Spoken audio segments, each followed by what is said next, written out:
நீங்கள் பார்த்துக் கொண்டிருப்பது உங்கள் விஜய்.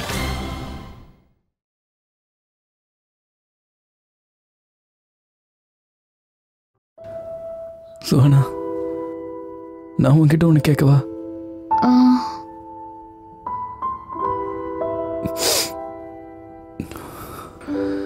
உனக்கு என் மேல எப்ப காதல் வந்தது?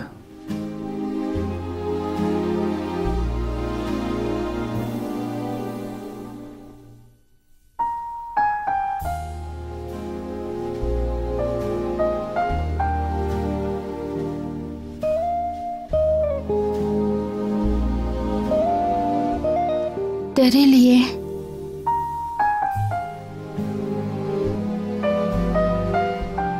ஆனா அந்த சொனாலி வந்தால அப்பதான் உன்னை இழந்துருவேனோன்னு பயம் வந்துச்சு.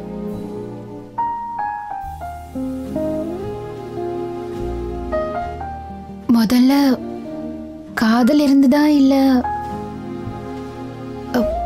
இல்ல அது என்னன்னு எனக்கு புரியல.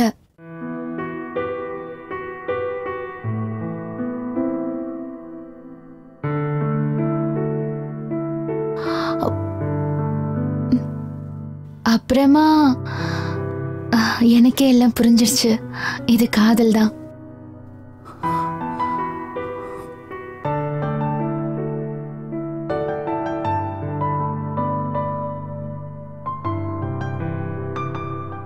உன்னை நான் இழக்க விரும்பல.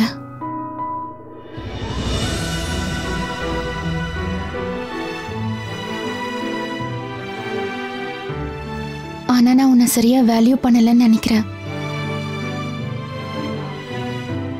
ஏன்னா நீ என் பக்கத்திலே இருந்தல்ல. ஒன்னு தெரியுமா,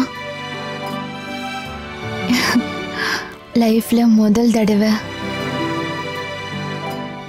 சுஹானா பாஜ்பாய் பொறாமப்பட்டா.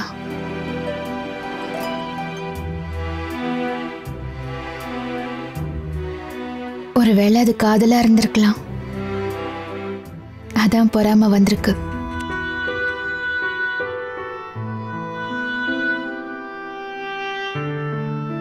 நீ ஜெலஸ் ஆனதே கிடையாதா?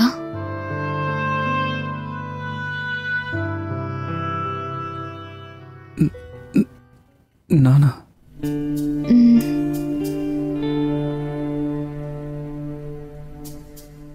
அப்போ நான் சிட்ட காதலிச்சிட்டு இருந்தனே, அவன் கிட்ட பேசிட்டு இருந்தேன், அவனை பார்க்கறதுக்கு போனேன்.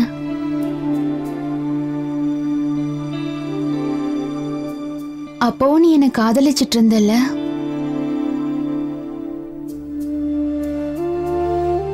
அப்போ உனக்கு பொறாம வந்ததே இல்லையா? பொறாமலாம் இல்ல. உண்மை என்னன்னா, வெளியே சொல்ல முடியாத அளவுக்கு வேதனையில இருந்தேன். கல்யாணத்துக்கு அப்புறம் நீ என்கிட்ட வந்து உனக்கு இந்த கல்யாணத்துல கொஞ்சம் கூட விருப்பம் இல்லைன்னு சொன்ன.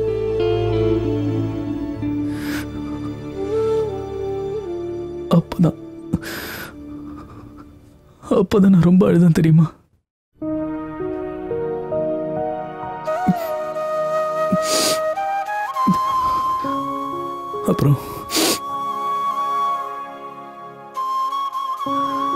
அப்புறம் தான் நான் புரிஞ்சுக்கிட்டேன், என் சுஹானா என்ன காதலிக்கலன்னா என்ன, அவ என் கூட என் பக்கத்திலேயே இருக்காளே, அந்த சந்தோஷம் எனக்கு போதுன்னு நான் முடிவெடுத்தேன். உனக்கு தெரியுமா சுஹானா,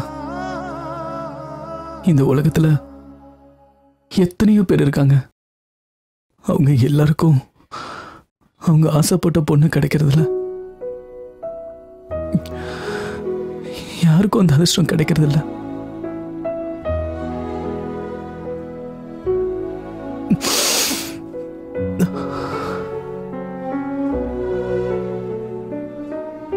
பட் எனக்கு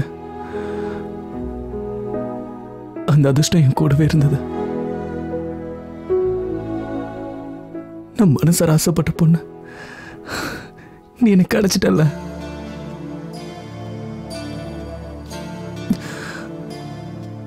நீ எப்பெல்லாம் செட்டை பத்தி பேசினாலும் செட்டை பார்க்கணும்னு சொன்னாலும்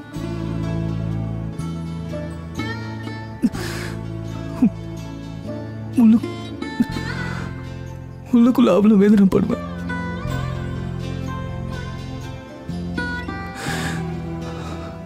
ஆனா அந்த நேரத்துல எனக்கு உன்னை எழுந்துருமோங்கிற பயம்லாம் இல்லை. பயந்ததெல்லாம் ஒரு விஷயத்துக்கு தான். எங்க நீ அவசரப்பட்டு எடுத்த உன் முடிவுல உன்னையே நீ இழந்துருவியோங்கிற பயம்தான்.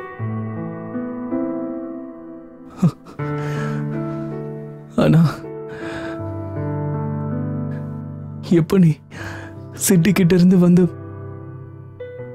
என்னை கட்டி பிடிச்சியோ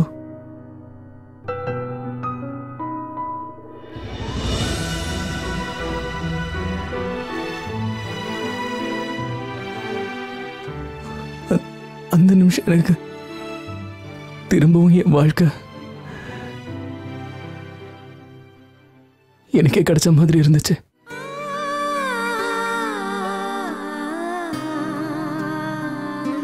என்னை இலக்காரமா பார்த்து சிரிச்சு ஓடினவங்களாம் என்னை பார்த்து பயந்து ஓடுற மாதிரி இருந்துச்சு.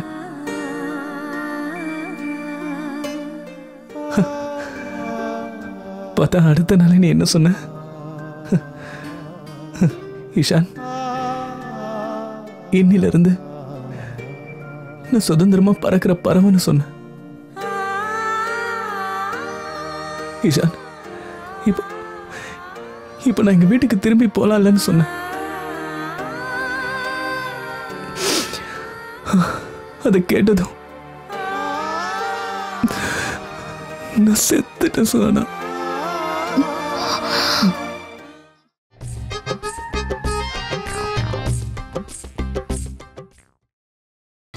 நீங்கள் பார்த்துக் கொண்டிருப்பது உங்கள் விஜய்.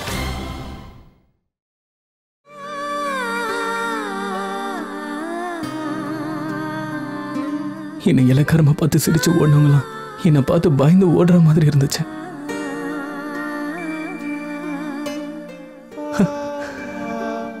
பார்த்தா அடுத்த நாளே நீ என்ன சொன்ன? ஈஷான், இன்னில இருந்து நான் சுதந்திரமா பறக்கிற பறவைன்னு சொன்ன. ஈஷான்,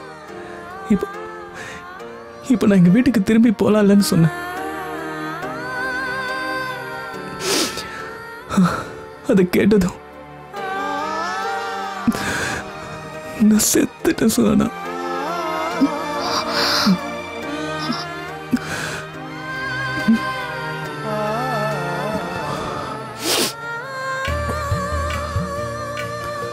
அதுக்கப்புறமா கொஞ்சம் கொஞ்சமா என் மனசை நான் தேத்திக்கிட்டேன்.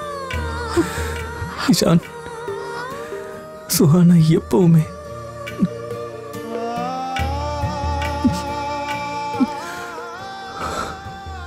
உனக்கு சொந்தமாக மாட்டான்னு.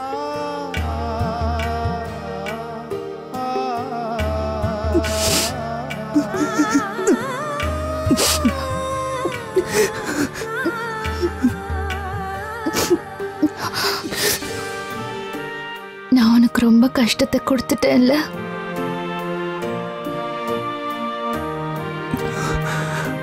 அப்படிலாம் இல்லை சுகானா,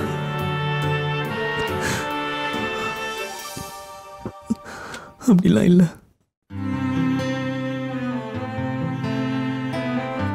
நீ என் வாழ்க்கைக்கு வந்ததுக்கு அப்புறம் தான் என் வாழ்க்கையோட அர்த்தமே என்னன்னு எனக்கு புரிஞ்சது சுகானா.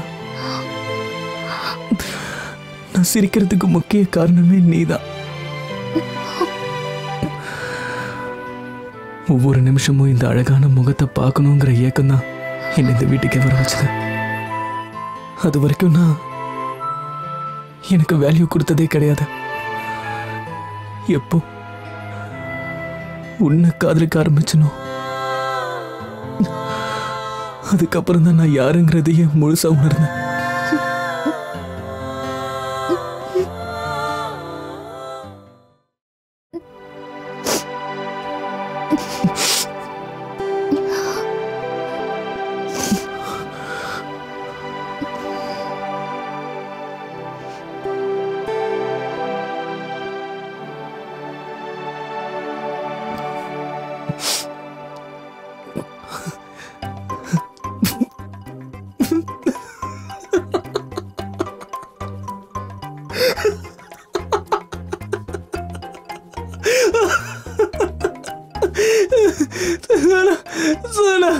நீ என்ன நினைக்கிறன்னு எனக்கு தெரியும். என்னடா இந்த இஷான் கஷ்யப் இவ்வளவு ஃபீலிங்கா பக்கம் பக்கமா டைலாக் பேசுறான்னு தானே? அதுவும் அப்படியே இந்த சினிமால வருமே அதே மாதிரி. ஆனா சோனா, நீ கூட நடுவுல செம டைலாக்லாம் சொன்ன. சோனா, நிஜமாவே நாம 2 பேரும் தண்ணி அடிச்சிருக்கோம். இஷான் கஷ்யப் அண்ட் சோனா பாஜ்பாய் 2 பேரும் தண்ணி அடிச்சிருக்கோம். ப்ளீஸ் சோனா, அப்பா கிட்ட சொல்லாத. சொன்னா அவரு நீ பேசுறத சும்மா இருறான்னு. நான் ஏன் சும்மா இருக்கணும்? நான் பேசுவேன்.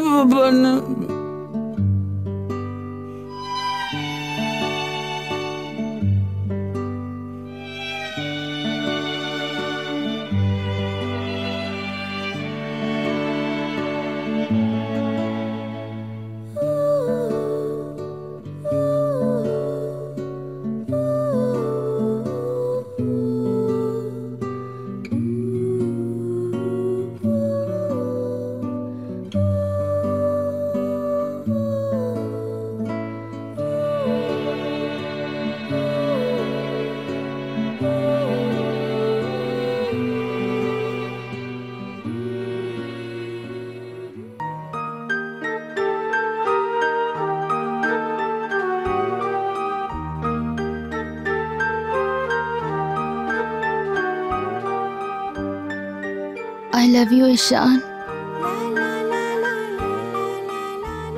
And I'm proud of you.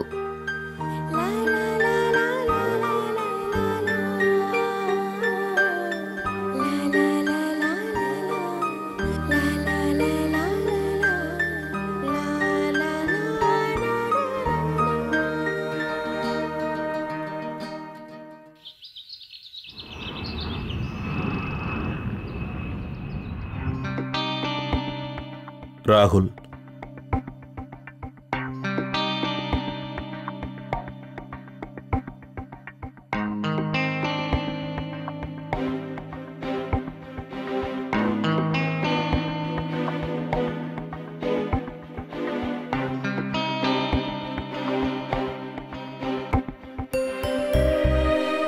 ராகுல்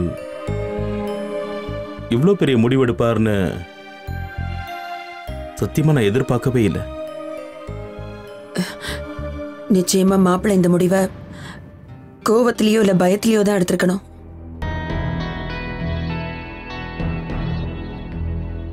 ஆனா நீ கவலைப்படாத அப்பர்ணா.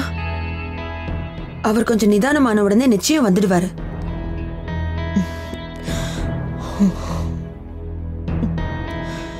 இல்லம்மா, ராகுல் திரும்பி வரமாட்டாரு, எனக்கு நல்லா தெரியும்.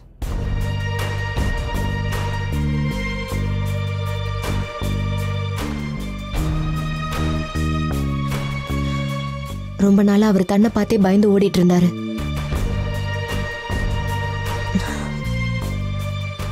வீட்டை விட்டு போகணுங்கிற முடிவை அவரு யோசிச்சுதான் எடுத்திருக்காரு.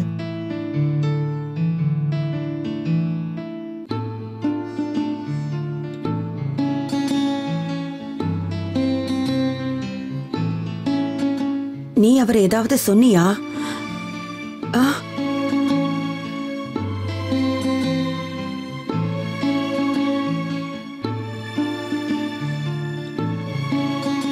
உங்க 2 பேருக்கும் ஏதாவது சண்டை வந்துச்சா? இது பரப்பர்னா, ராகுல் திரும்பி வரமாட்டார்னா அவர் வேற எங்க போவாரு? அவர் நிச்சயமா திரும்பி வந்துடுவாரு. இதுக்கு முன்னாடி கூட அவர் வேலை விஷயமா வெளிநாட்டுக்கும் வெளியூருக்கும் போனது இல்லையா என்ன? முதல்ல நீ எனக்கு உங்களுக்குள்ள என்ன நடந்ததுன்னு சொல்லு. சொல்லு அப்பர்ணா. நீ இப்படி அமைதியா இருந்தா எந்த பிரயோஜனமும் இல்ல. இவ எப்படி சொல்லுவா? ஒரு பிரச்சனைன்னா சொல்லலாம், இவதான் தினம் தினம் என் பிள்ளை கூட சண்டை போட்டுட்டு இருப்பாளே.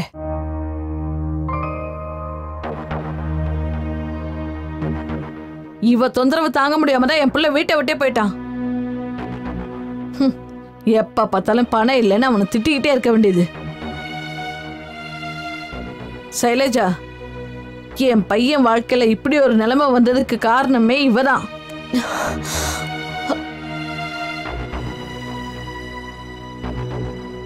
இவ எப்ப எங்க வீட்டுக்குள்ள வந்தாலோ எங்க நிம்மதியே போச்சு.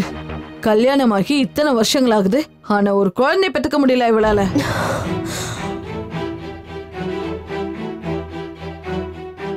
குழந்தைங்கிற உறவு தான் ரெண்டு பேரையும் சேர்த்து கட்டி வைக்கும். அத்தை ப்ளீஸ் கொஞ்சம் மெதுவா பேசுங்க. மாமா அந்த ரூம்ல தூங்கிட்டு இருக்காரு. டாக்டர் என்ன சொன்னாங்கன்னு உங்களுக்கு தெரியும்ல, அவர் இப்ப நிம்மதியா தூங்குறது ரொம்ப முக்கியம். நிம்மதியா? நீதான் எங்க வாழ்க்கையில இருந்த நிம்மதியெல்லாம் பறிச்சிட்டியா பண்ணா? ஆண்டி, இந்த நேரத்துல ஒருத்தர் மேல ஒருத்தர் பழி போட்டுக்கிறதுக்கு பதிலா ராகுல தேடுற வேலையை பார்க்கலாம். ராகுல தேடுறதுக்கு நீங்களே யாரு?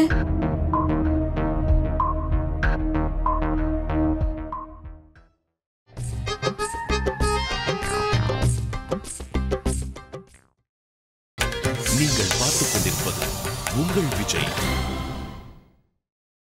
இந்த நேரத்துல ஒருத்தர் மேல ஒருத்தர் பழி போட்டுக்கிறதுக்கு பதிலா ராகுல தேடுற வேலையை பார்க்கலாம். ராகுல தேடுறதுக்கு நீங்களே யாரு? முதல்ல உன் தங்கச்சியை கேளுப்பா. அவன் வீட்டை விட்டு போற அளவுக்கு இவன் என்ன கொடுமைப்படுத்தினா? நீங்க என்ன பேசுறீங்க சம்பந்தி? நீங்க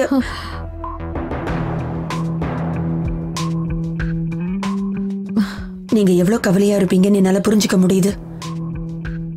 ஆனா சீக்கிரமே எல்லாம் சரியாயிடும். அபர்ணா ராகுலோட பிரச்சனைன்னு பார்த்தா புருஷன் பொண்டாட்டிக்குள்ள சண்டை வர்றது சகஜம் தானே சம்பந்தி. ஆனா கடைசியில தானாவே எல்லாம் சரியாயிடும். முதல்ல உங்க பொண்ணு பிரச்சனையை சரியாக்க விட்டா தானே? என்னமோ என்ன பொண்ணை வளர்த்து வச்சிருக்கீங்களோ தெரியல.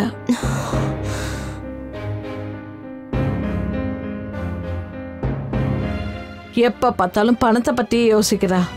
மனசுல அவ புருஷன் ஏடிஎம் கார்டு நினைப்பு.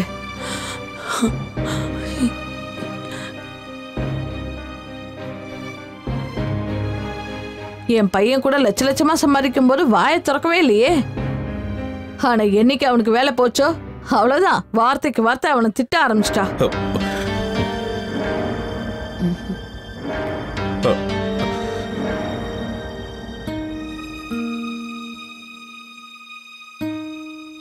சம்பந்தி, என் அப்பர்னா அப்படி கிடையாது.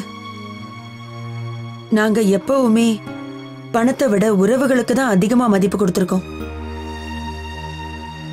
என் பொண்ணுக்கும் அதை தான் சொல்லி கொடுத்திருக்கேன். ஓ, அப்போ நான் போய் சொல்றேங்கிறீங்களா? நீங்க உங்க பொண்ணையே கேட்டு பாருங்களேன்.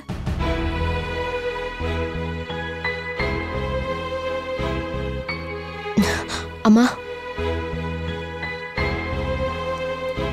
நீங்க வீட்டுக்கு போங்க. அண்ணா அம்மாவை கூப்பிட்டுட்டு போங்க. ராகுலை பத்தி எங்களுக்கு ஏதாவது தகவல் தெரிஞ்சதுன்னா உடனே நான் உங்களுக்கு இன்ஃபார்ம் பண்றேன். டைம் வேஸ்ட் பண்ணாம போலீஸ்ல ரிப்போர்ட் பண்ணலாம்னு எனக்கு தோணுது. என் பையனுக்காக போலீஸ்ல ரிப்போர்ட் பண்றதுக்கு நீங்க யாரு? அப்பண்ணா, உன் வீட்டாளுங்க கிட்ட சொல்லி வை. தேவையில்லாம எங்க விஷயத்துல அவங்க தலையிட தேவையில்லை. ஆனா போலீஸ்ல நாம ரிப்போர்ட் பண்ணலனா போதும். நாங்க ஒன்னும் சாவடி பஜார்ல இருக்க ஆளுங்க இல்ல. எங்களுக்குன்னு தனி சொசைட்டி இருக்கு. அந்த சொசைட்டில எங்களுக்குன்னு மரியாதை இருக்கு. நீங்க போலீஸ்ல ரிப்போர்ட் பண்ணி எங்க சொசைட்டி முன்னாடி எங்களை அவமானப்படுத்தணும்னு நினைக்கிறீங்களா? என் பையன் என்ன திருடனா கொள்ளக்காரன போலீஸ்ல போய் கம்ப்ளைண்ட் பண்றேங்கிறீங்க? ஆமா, ராகுல் ஒன்றும் சின்ன குழந்தை இல்ல. அவர் ரொம்ப புத்திசாலி. அவரா விருப்பப்பட்டு தான் இந்த வீட்டை விட்டு போயிருக்காரு. இதுல போலீஸ் வந்து என்ன பண்ண முடியும்? அண்ணா, நான் நல்லா இருக்கேன். நீங்க 2 பேரும் வீட்டுக்கு போங்க. அம்மா நிஜமாவே நான் ரொம்ப நல்லா இருக்கேன். எதுக்காக அவங்கள போக சொல்ற? நீ அவங்க கூட போக வேண்டியதுதானே?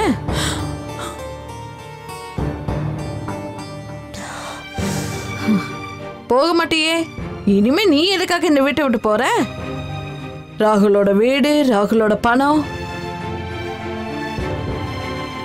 எல்லாத்தையும் சொந்தம் கொண்டாடிட்டு நிம்மதியா இருப்ப.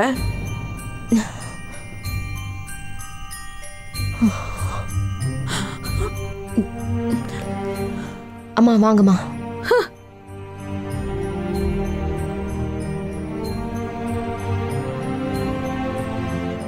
அம்மா, அத்தை பேசினதையெல்லாம் தயவு செஞ்சு மனசுல வச்சுக்காதீங்க. அவங்க